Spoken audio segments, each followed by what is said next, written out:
പാനീയം മാത്രം ലിക്വിഡ് മാത്രം കഴിച്ച് ജീവിക്കേണ്ട അല്ലെങ്കിൽ അങ്ങനൊരു അവസ്ഥ വന്നു കഴിഞ്ഞാൽ അവസ്ഥ എന്തായിരിക്കും? ആ ഒരു അവസ്ഥയിലൂടെയാണ് ഇപ്പോൾ സിജോ ഉള്ളത്. പക്ഷേ നാളെ സിജോയെ കാണാനോ അല്ലെങ്കിൽ സംസാരിക്കാനുള്ള ഒരു അവസരം അവിടെ ഇല്ല. കാരണം പ്രോട്ടോകോൾ വളരെ സ്ട്രിക്റ്റ് ആണ്. നമ്മുടെ കൂടെ ഒരു ശത്രുവിനോട് പോലും ഒരാൾ ചെയ്യില്ല.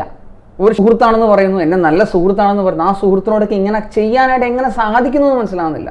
ആ റോക്കിയോട് എനിക്കൊരു വലിയൊരു നന്ദി പറയാനുണ്ട്. കാരണം ആലപ്പുഴയിലെ ഒരു കൊച്ചൊരു വീട്ടിൽ വളരെ ചെറിയൊരു ഫാമിലിയിൽ മാത്രം അറിയേണ്ട സിജോ എന്ന് പറയുന്ന വ്യക്തിയെ ലോകമെമ്പാടും അറിയിക്കുകയും സ്നേഹിക്കുകയും ചെയ്ത റോക്കിയോട് 1000 നന്ദിയുണ്ട്. കാരണം തരത്തിലുള്ള ഒരു ബാൻഡ് ഇട്ടിട്ടുണ്ട് മുഖത്ത്.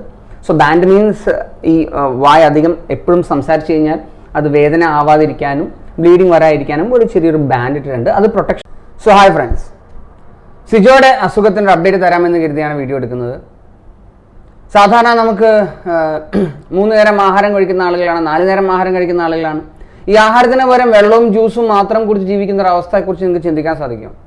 ഞാൻ ചിന്തിച്ചിട്ടുണ്ട്, എനിക്കത് കണക്ട് ചെയ്യാൻ പറ്റുന്നുണ്ട്. കാരണം എനിക്കൊരു മൗത്ത് അൾസർ വന്ന സമയത്ത് ഈ ഒരു 2 അല്ലെങ്കിൽ 3 ദിവസം വെള്ളം മാത്രം കുടിച്ച് എരിവില്ലാത്ത ആഹാരം മാത്രം കഴിച്ച് ജീവിക്കേണ്ട അവസ്ഥ വന്നിട്ടുണ്ട്. എരിവില്ലാത്ത വെച്ചാൽ തൈര് മാത്രം അല്ലെങ്കിൽ അങ്ങനെ ചെറിയ ലഘുഭക്ഷണം മാത്രം കഴിക്കേണ്ട അവസ്ഥ വന്നിട്ടുണ്ട്. അപ്പോൾ ഭയങ്കര ബുദ്ധിമുട്ടായിരുന്നു, സംസാരിക്കാൻ പറ്റാത്തൊരു ബുദ്ധിമുട്ടായിരുന്നു. അപ്പോൾ ഈ ലഘുഭക്ഷണം പോലും കഴിക്കാതെ വെള്ളം മാത്രം, അതായത് പാനീയം മാത്രം ലിക്വിഡ് മാത്രം കഴിച്ച് ജീവിക്കേണ്ട അല്ലെങ്കിൽ അങ്ങനൊരു അവസ്ഥ വന്നു കഴിഞ്ഞാൽ അവസ്ഥ എന്തായിരിക്കും? ആ ഒരു അവസ്ഥയിലൂടെയാണ് ഇപ്പോൾ സിജോ ഉള്ളത്. പക്ഷേ റിക്കവർ ആകും, തിരിച്ച് ബിഗ് ബോസിൽ വരും എന്ന് തന്നെ ഉറപ്പിച്ച് പറയാം. കാരണം ഈ ഒരു സംഭവം നടന്നത് ബിഗ് ബോസ് ഹൗസിലാണ്. ഈ ഒരു സംഭവം നടന്നത് ബിഗ് ബോസിൻ്റെ കൺമുമ്പിലാണ്. അതുകൊണ്ട് തന്നെ എല്ലാ ഉത്തരവാദിത്വവും ബിഗ് ബോസിൻ്റെ ആണ്. പക്ഷേ ഒരു കാര്യം പറയാതിരി വയ്യ. കാരണം ബിഗ് ബോസ് കൊടുക്കുന്ന ഒരു കെയർ, ബിഗ് ബോസ് കൊടുക്കുന്ന ഒരു പ്രൊട്ടക്ഷൻ അത് ഭയങ്കരമാണ്. ഒരു വ്യക്തിക്കും ഒരു പക്ഷേ എല്ലാവരെയും ഒരേപോലെ കാണുന്നുണ്ടെങ്കിൽ പോലും ഈ ഒരു വ്യക്തി കൊടുക്കുന്ന ഒരു കെയറും കൺസേണും ഭയങ്കര കൂടുതലാണ്. കാരണം അത് അദ്ദേഹം അർഹിക്കുന്നുണ്ട് എന്നുള്ളതാണ്. കാരണം അദ്ദേഹം ബിഗ് ബോസിലേക്ക് തിരിച്ചു വരണം എന്നും ഉള്ള കാര്യം ഉറപ്പാണ്. ഒരു സാധാരണ ഒരു ക്ലോസ് പറയുന്നുണ്ട്, പലരും വീഡിയോ ഇടുന്നുണ്ട്, 1 ദിവസം അല്ലെങ്കിൽ 2 ദിവസത്തിൽ കൂടുതൽ വരുവാണെങ്കിൽ തിരിച്ച് വീട്ടിൽ വിടണം എന്നുള്ളത്. ഒരിക്കലും അത് ചെയ്തു കഴിഞ്ഞാൽ, അത് അങ്ങനെ സംഭവിച്ചു കഴിഞ്ഞാൽ അത് ബിഗ് ബോസ് കാണിക്കുന്ന അൺഎത്തിക്കലായിട്ടുള്ള പ്രാക്ടീസ് ആയിരിക്കും എന്ന് പറയേണ്ടി വരും. കാരണം ഇതങ്ങനല്ല, ഇത് വളരെ കെയർ ചെയ്ത് വളരെ പ്രൊട്ടക്റ്റ് ചെയ്താണ് ചെയ്യുന്നത്. ഇന്നലെ എല്ലാവരും അറിഞ്ഞിട്ടുണ്ടാവും, ഒരു സർജറി ഉണ്ടായിരുന്നു. അതെ, സർജറി ഉണ്ടായിരുന്നു. ഒരു ചെറിയൊരു സർജറി ഉണ്ടായിരുന്നു. ആ സർജറി നമ്മുടെ ഈ ഭാഗത്ത് തന്നെ ആയിരുന്നു. പക്ഷേ ഇതിനകത്താണ് ചെയ്തത്. അതുകൊണ്ട് തന്നെ പുറത്ത് സ്കാർ ഒന്നും വരാത്ത രീതിയിൽ വളരെ എഫിഷ്യൻ്റായിട്ട് എഫക്റ്റീവായിട്ടാണ് ഹോസ്പിറ്റലിൽ സർജറി ചെയ്ത്. ആ സർജറി കഴിഞ്ഞു. ഇപ്പോൾ സിജോ വളരെ സുഖമായിരിക്കുന്നു. ഇപ്പോൾ നമുക്കൊരാളെ സിജോയെ കാണാനോ അല്ലെങ്കിൽ സംസാരിക്കാനുള്ള ഒരു അവസരം അവിടെ ഇല്ല. കാരണം പ്രോട്ടോകോൾ വളരെ സ്ട്രിക്റ്റ് ആണ്. നമ്മുടെ കൂടെ ഒരാളുണ്ടാവും, നമുക്ക് എന്തെങ്കിലും സംസാരിക്കാനോ ഒന്നും പറയാനോ ഒന്നും പറ്റില്ല. കാണാം എന്ന് മാത്രമേ ഉണ്ടായിരുന്നുള്ളൂ.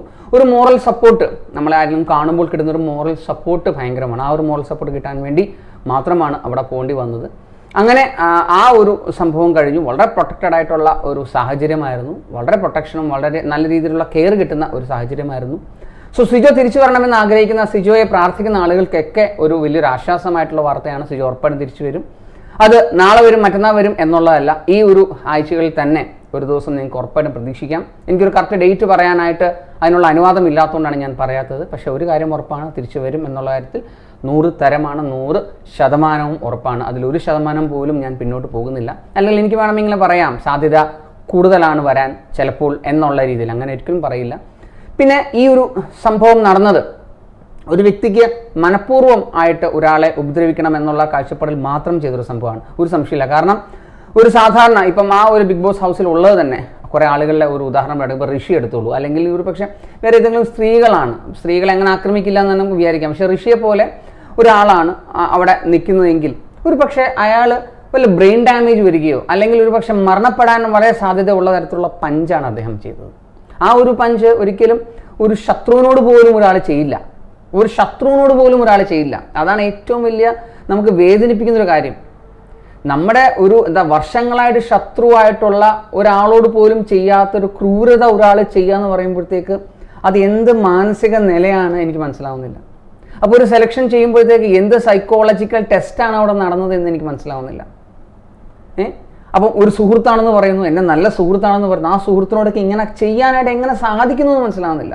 ആ ഒരു വേദന നമുക്ക് തിരിച്ചറിഞ്ഞാൽ മാത്രമേ ആ ഒരു സത്യത്തിൽ ആ ഒരു ആ ഒരു സിറ്റുവേഷനിലേക്ക് കടന്നു ചെന്നാൽ മാത്രമേ നമുക്ക് മനസ്സിലാവുള്ളൂ. നമുക്ക് ആ ഒരു സിറ്റുവേഷൻ വന്നു കഴിഞ്ഞാൽ അവസ്ഥ എന്ത് ഭീകരമായിരിക്കും. അങ്ങനെ ആ ഒരു അവസ്ഥയിലൂടെ അവൻ തരണം ചെയ്ത് വരുന്നുണ്ടെങ്കിൽ ഉറപ്പായിട്ടും ആ ജനം മൊത്തം ഒന്നടങ്കം പ്രാർത്ഥിക്കും. പക്ഷെ എനിക്ക് ആ ഒരു വ്യക്തിയോട്, റോക്കിയോട് എനിക്കൊരു വലിയൊരു നന്ദി പറയാനുണ്ട്. കാരണം ആലപ്പുഴയിലെ ഒരു കൊച്ചൊരു വീട്ടിൽ വളരെ ചെറിയൊരു ഫാമിലിയിൽ മാത്രം അറിയേണ്ട സിജോ എന്ന് പറയുന്ന വ്യക്തിയെ ലോകമെമ്പാടും അറിയിക്കുകയും സ്നേഹിക്കുകയും ചെയ്ത റോക്കിയോട് 1000 നന്ദിയുണ്ട്. കാരണം താങ്കളാണ് അങ്ങൊരു അവസരം ഈ ഒരു കുടുംബത്തിന് എത്തിച്ചേർത്ത്. താങ്കൾ എത്ര മാപ്പ് പറഞ്ഞാലും മാപ്പ് അർഹിക്കാത്ത തെറ്റാണ് എന്നുള്ള കാര്യത്തിൽ ഒരു സംശയമില്ല. ആ അച്ഛനും അമ്മയും ഒരു പക്ഷേ താങ്കളോട് പൊറുക്കട്ടെ, താങ്കളോട് മാപ്പാക്കട്ടെ. കാരണം ഇപ്പോഴും അങ്ങനെ ഒരു ഇഷ്യൂ നടത്തണോ അല്ലെങ്കിൽ ലീഗലായിട്ട് പോകണോ എന്നൊന്നും പറയുന്നില്ല. അന്നും സിജോ ഈ ഒരു വേദന സഹിച്ച് ആ ഒരു ദിവസം ബിഗ് ബോസ് ഇരുന്നപ്പോൾ നമ്മളെല്ലാവരും കണ്ടാണ്, ഇവിടെ നീര് വരികയും എല്ലാം കണ്ടാണ്. അന്നും അവൻ പറഞ്ഞ ഒറ്റ കാര്യമേ ഉള്ളൂ, ഞാൻ അവനെ എൻ്റെ സുഹൃത്തായിട്ട് തന്നെയാണ് കണ്ടത്, എനിക്കിപ്പോഴും അവനെ ഇഷ്ടമാണ്, ഐ ലവ് യു റോക്കി എന്ന് പറഞ്ഞപ്പോൾ കരയാതെ പിടിച്ചു നിന്ന സിജോയുടെ കണ്ണിൽ കണ്ണുനീര് വരികയും കണ്ണു നിറഞ്ഞ ഒരു സാഹചര്യം നമ്മൾ കണ്ടാണ്. ആ ഒരു വ്യക്തിയോട്, ആ ഒരു മനസ്സിനെയാണ് നീ നോവിച്ചത് എന്ന് നീ എന്തെങ്കിലും തിരിച്ചറിയും. അപ്പോൾ ഇതൊരിക്കലും വ്യക്തിപരമല്ല, ഒരു പക്ഷെ ആ ഒരു നിമിഷത്തിൽ സംഭവിച്ചതാണേലും ഇതൊരു ബിഗ് ബോസ് ഷോ ആണെന്നും ഇവിടെ പ്രൊവോക്കിംഗ് നടക്കുമെന്നും പ്രൊവോക്കിംഗ് നടന്നു കഴിഞ്ഞാൽ നീ ദേഹോപദ്രവം ചെയ്ത് കഴിഞ്ഞാൽ നീ ഔട്ടാകും എന്ന പൂർണ്ണ വിശ്വാസവും അറിവുണ്ടായിട്ടും നീ അത് ചെയ്തെങ്കിൽ പിന്നെ എന്ത് തരത്തിലുള്ള മാനസിക നിയന്ത്രണമാണ് നമുക്കെല്ലാവർക്കും ഉള്ളത് എന്ന് തിരിച്ചറിയേണ്ടിയിരിക്കുന്നു. സോ അവിടെ എനിക്ക് സംസാരിക്കാനൊന്നും പറ്റിയിട്ടില്ല, കാണാൻ മാത്രം ഒരു അവസരമാണ് അവിടെ ലഭിച്ചത്. ഒരു മോറൽ സപ്പോർട്ട്, ഇപ്പം നമ്മളെ വീട്ടിലാരെങ്കിലും വന്നു കഴിഞ്ഞാൽ അവർ തകർന്നു പോകും എന്നുള്ള ഒരു പേടി കാരണം ഒരു മോറൽ സപ്പോർട്ട്. പക്ഷേ മറ്റേ ഞാൻ പറഞ്ഞതുപോലെ തന്നെ ഒരു തരത്തിലുള്ള ഒരു ബാൻഡ് ഇട്ടിട്ടുണ്ട് മുഖത്ത്. സോ ബാൻഡ് മീൻസ് ഈ വായ അധികം എപ്പോഴും സംസാരിച്ച് കഴിഞ്ഞാൽ അത് വേദന ആവാതിരിക്കാനും ബ്ലീഡിങ് വരാതിരിക്കാനും ഒരു ചെറിയൊരു ബാൻഡ് ഇട്ടിട്ടുണ്ട്. അത് പ്രൊട്ടക്ഷൻ്റെ ഭാഗമായിട്ട് ഇട്ടതാണ്. ആ ബാൻഡ് 2 അല്ലെങ്കിൽ 3 ദിവസം കഴിയുമ്പോഴത്തേക്ക് അത് എടുത്തു മാറ്റുകയും പിന്നീട് പൂർവ്വ സ്ഥിതിയിലേക്ക് തിരിച്ചു വന്ന് ബിഗ് ബോസ് ഹൗസിലേക്ക് വരാനായിട്ട് ഉള്ള ഒരു സാധ്യത ഒരുക്കിക്കൊണ്ട് തന്നെയാണ് ഇവർ മാക്സിമം കെയർ അവിടെ നൽകുന്നത്. സോ ഒരു ചെറിയൊരു സർജറി ആയിരുന്നു, ചെറിയ സർജറി, ഒരു എന്താ പറയുക പ്ലാസ്റ്റിക് സർജറി എന്നോ മാക്സോഫേഷ്യൽ സർജറി എന്നൊക്കെ പറയാവുന്ന ഒരു ചെറിയൊരു സർജറിയാണ് ചെയ്തത്.